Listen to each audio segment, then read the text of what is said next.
Bom dia, boa tarde, boa noite, boa madrugada, sejam todos bem-vindos e principalmente Bem-vindos ao século 30. Jun. Século 30. Muito bem. O que que você conhece da Legião de Super-Heróis? Tirando o quadrinho? Tirando o Nada. quadrinho, nada. Você sabia que a Legião foi criada por volta dos anos 50, 60? Não. Pois é. Então, o que nós vemos aqui é curioso, né? Porque não é um reboot. É, como bem colocado, é um retroboot. O que seria um retro?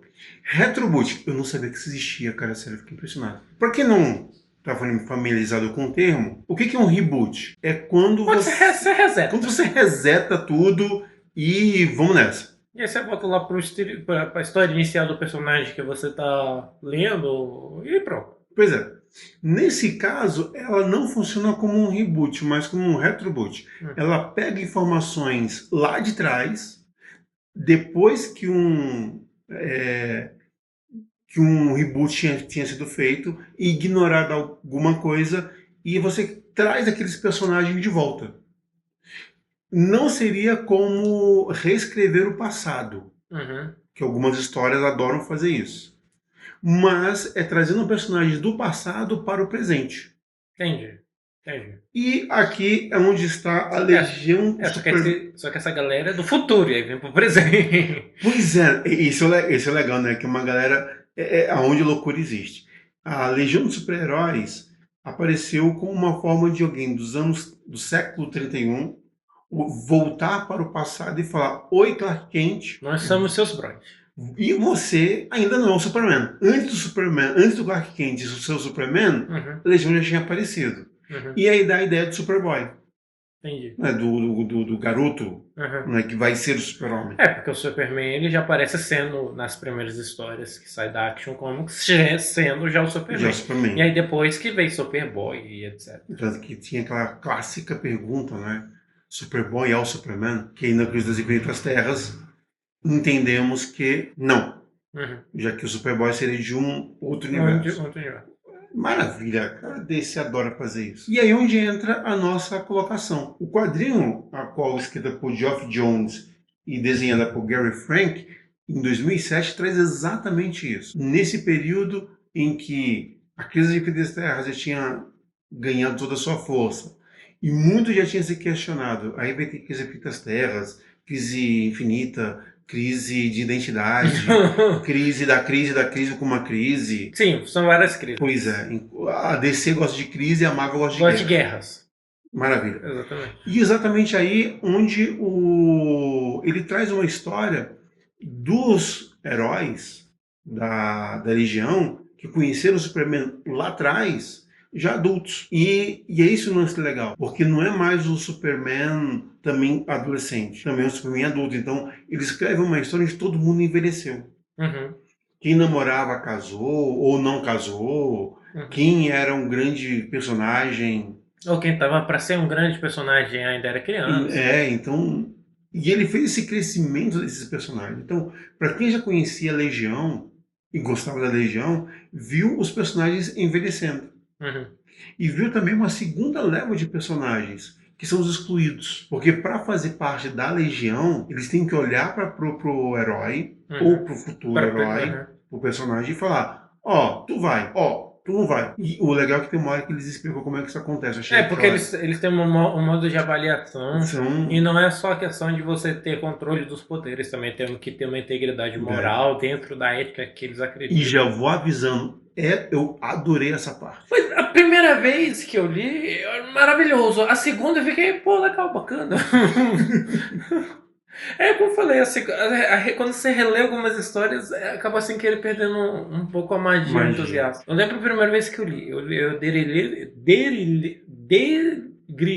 Delirei. no Batatão. Mas por isso que eu já te Porque contei. assim, o mais interessante é que quando você vai começando a pegar a obra, e é uma obra inicialmente didática. É, porque eles vão apresentando quem é a legião, da onde que eles são, quem é a cabeça, quem faz os planos, quem é qual personagem, qual a função deles, quais os poderes deles. Então a história tem boas preocupações em não simplesmente te colocar uma história que já está acontecendo.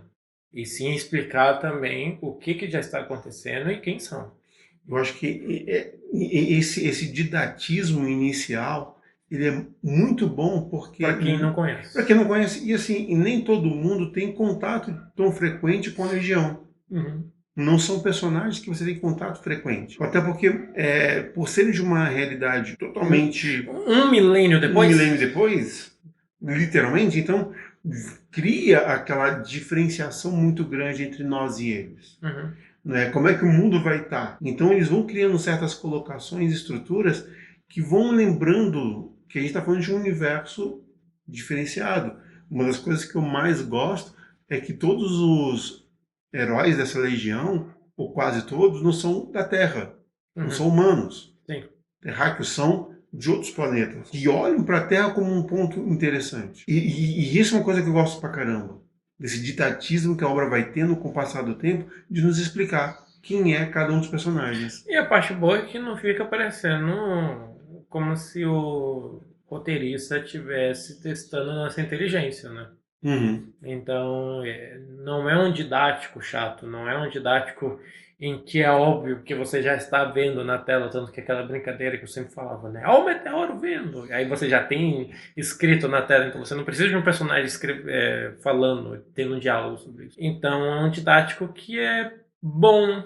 Ele vai trazendo os personagens, vai inserindo e compondo o núcleo que ele quer trabalhar dentro da história, mas não fica uma coisa muito pedante, muito professor está explicando pela primeira vez. Ele já vai colocando o personagem, colocando ele na ação e você já vai conseguindo adicionar dentro do seu escopo dos personagens, do que você conhece, agora você como leitor conhece os personagens e vai imergindo muito bem na história.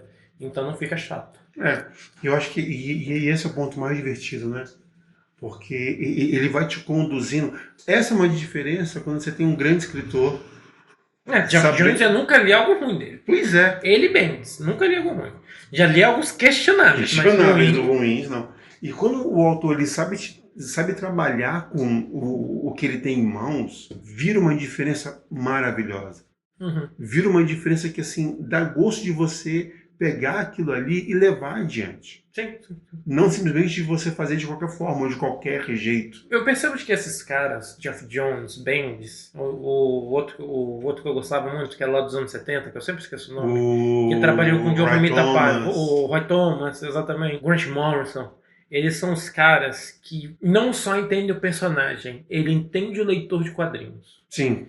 Então ele fala, olha, leitor de quadrinhos, eu sei que vocês não são as pessoas ingênuas, infantilóides que tentam taxar o que o mundo tenta taxar vocês. Mas ao mesmo tempo ele respeita a mitologia dos personagens e tem a essência e conhece a essência dos personagens, do que eles trabalham. Então, por incrível que pareça, pode parecer meio que engenheiro de obra pronta ou tá falando óbvio, mas infelizmente, e a gente já viu vários casos desses roteiristas que parece que não têm a noção desses conhecimentos e fazem qualquer história que eles acham que na cabeça esquizofrênica deles vai dar certo, e aí tenta vender uma coisa pra gente em que não para em pé, ou que você tem que fazer um malabarismo mental para conseguir encaixar na ideia do maluco, e ainda mesmo assim pode algumas vezes parecer forçado.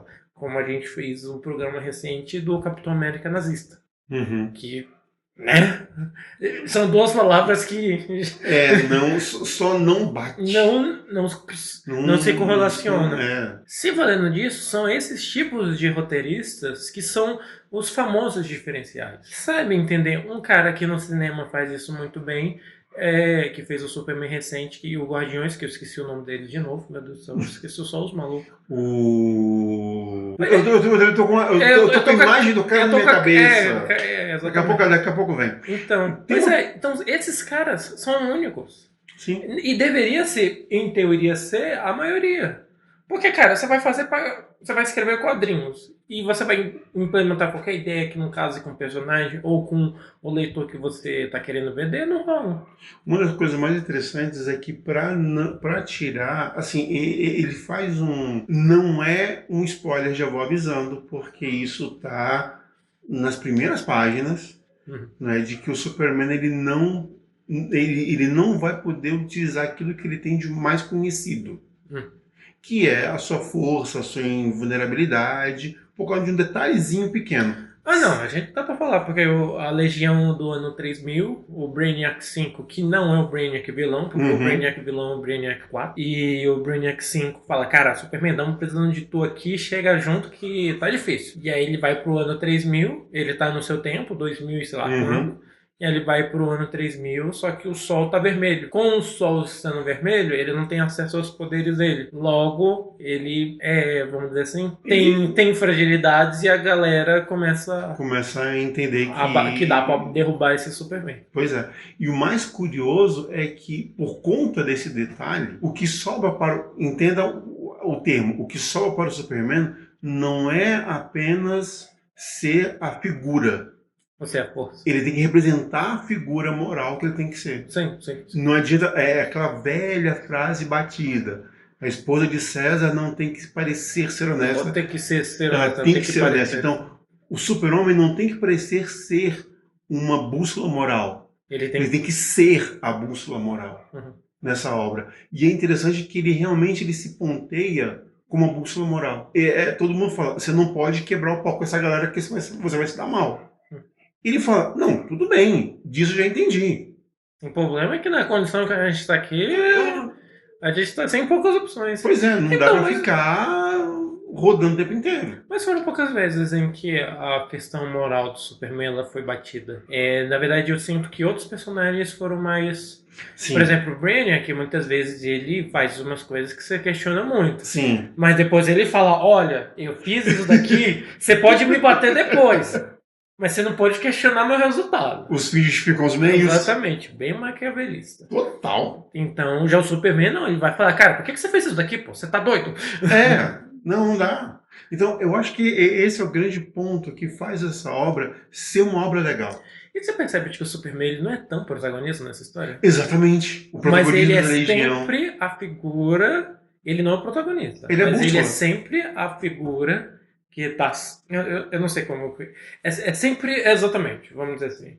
Ele tá sempre sendo o bastião... Ele tá sempre sendo...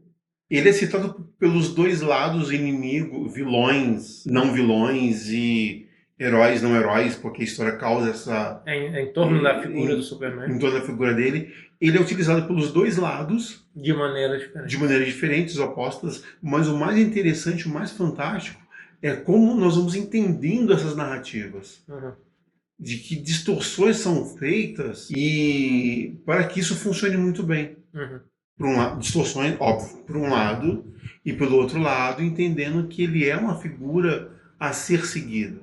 Dando uma explicação para a galera, não é spoiler, também é no começo. No ano 3000, a Terra foi dominada pelos seres, assim, obviamente, né? Nós, seres humanos, ainda somos bem soberanos sobre a Terra hoje em dia. Mas a Terra, ela fez com que os humanos, os terráqueos, tomassem poder e não aceitassem mais estrangeiros. Xenofobia na alta. Exatamente. O que acontece? Eles fizeram com que reescreveram a história do Superman.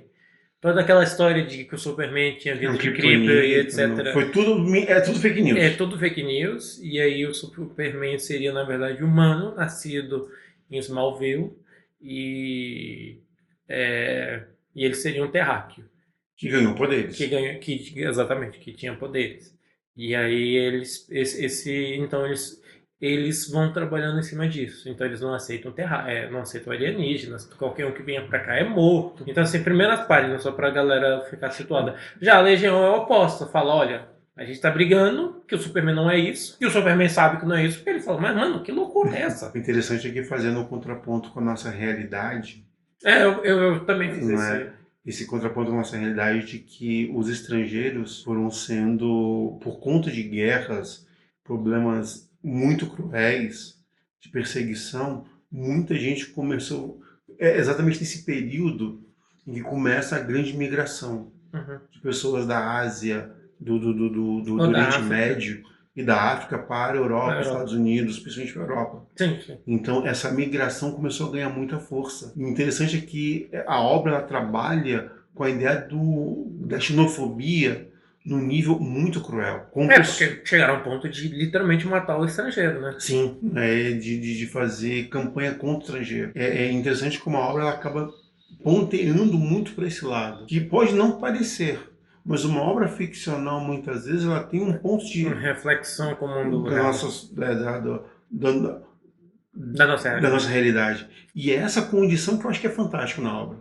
Eu acredito muito que, vendo esses movimentos de xenofobia da obra, me lembra que infelizmente ainda temos pessoas que veem o outro como sendo um problema. Em vez de falar, poxa, você veio do seu planeta, se você veio de outro país para cá, tem algum motivo para isso. Tanto que você uma vez já falou sobre, de que muitas vezes, principalmente, é porque a gente não tem essa questão, ainda bem, mas de ter guerra civil interna, mas uma guerra civil de realmente da galera começar a se matar, ou briga entre povos ou campos políticos, tanto que tem muitos países da África que são exatamente isso, que muitos têm que fugir, não só necessariamente por pensar diferente de seja qual polo político que ele tem ou qual ideologia, mas sim de que ele pode estar lá no meio da casa dele e de repente alguém invadir porque quer dominar o território dele, ou tá lá no meio de uma zona de guerra quando acontece conflito, e aí muitas pessoas da África acabam indo embora dos seus países por causa disso. Porque se ficar lá, volto a dizer, não é nem só pela questão política, porque tem muitas pessoas que são opositores ao regime atual e aí se tornam alvos, e os políticos que estão. Os políticos geralmente são ditadores, são autocracias, querem matar aquelas pessoas. Sim. Porque é aquele famoso, né? Gera desunião, não vai contra ele, e aí o político quer exterminar aquela ideia. Exatamente, para ter própria perpetuação do próprio poder da pessoa. E isso assim, e ver isso na obra, não eu comecei a ver e comecei a pensar todo esse longo processo de migração e pensei, cara, é fantástico isso. E o mais interessante é que o planeta Terra, ele tem uma cultura de aceitar quem está em dificuldade de vir para cá. Mas tem humanos que dizem que não. Tem humanos que se consideram tão acima de tudo, que eles querem exatamente o contrário, eles querem execrar quem está vindo. Eles querem exterminar quem está vindo. É porque muitas vezes, qual é o pensamento? Volto a dizer, gente, não é concordar, e sim entendendo como que as pessoas pensam. Esse estrangeiro indo para lá, eles entendem de que é uma ameaça ao status quo que eles têm, ao modelo de sociedade que eles têm, de cultura e etc. E ao mesmo tempo estaria limando as próprias pessoas nativas da onde ele nasceu de trabalho, prosperidade econômica, etc.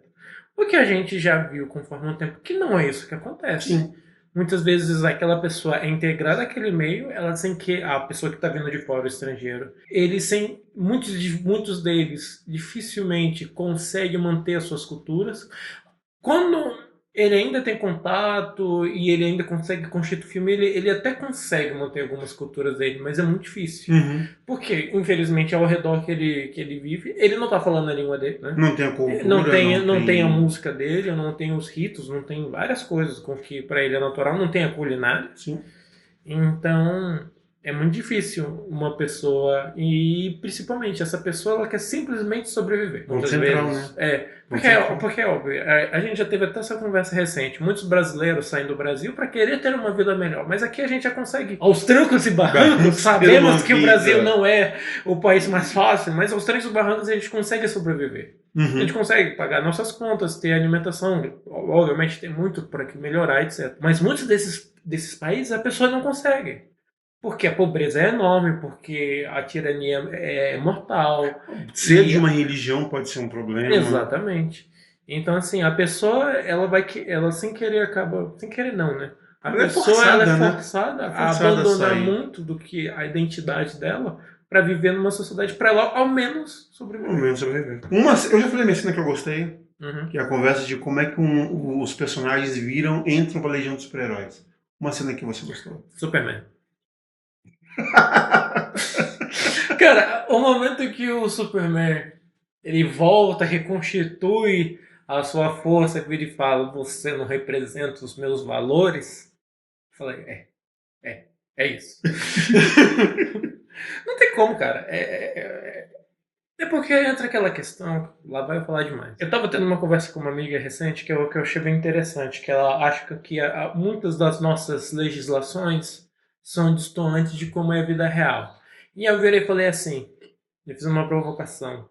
Ok, a nossa legislação, não que a gente não tenha leis que também a gente questione, Sim, né? sim. Mas a nossa legislação, condutas e leis que são desconectadas do real, ou a gente que está desconectados ao que seria ideal? Daí ela ficou assim, daí eu falei, foi mal.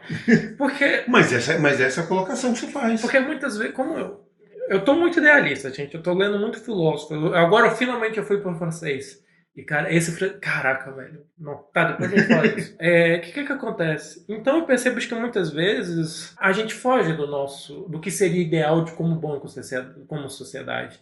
Não só porque aquela ideia é a melhor, mas sim pelo progresso. Se a gente quer uma boa vida, muitas vezes a gente tem que olhar para o ideal e tentar subtrair dele e adicionar ao nosso ser, a nossa contemporaneidade e as nossas atitudes. Porque se a gente só ficar toda hora vivendo num remendo ao ser humano é assim, cara, a gente não tem progresso. Então o Superman, ele muitas vezes tem o Superman e o Marvel, ele tem essas duas coisas que eu gosto muito. O Warlock eu gosto muito por outros motivos, apesar de também ser tão poderoso. Por conta disso, então muitas vezes a gente tem que ser um pouco idealista para que a gente haja progresso. E para mim o Superman é exatamente isso. Apesar de, ironicamente, ser tido como um personagem dos mais conservadores. Exatamente. Muito bem. Mais alguma coisa? Não, já falamos demais. Então, você já conhece do nosso rito, coloca alguma coisa aí, seja feliz, boa sorte, e lembre-se sempre. Superman nunca pode ser disturpado. Exatamente.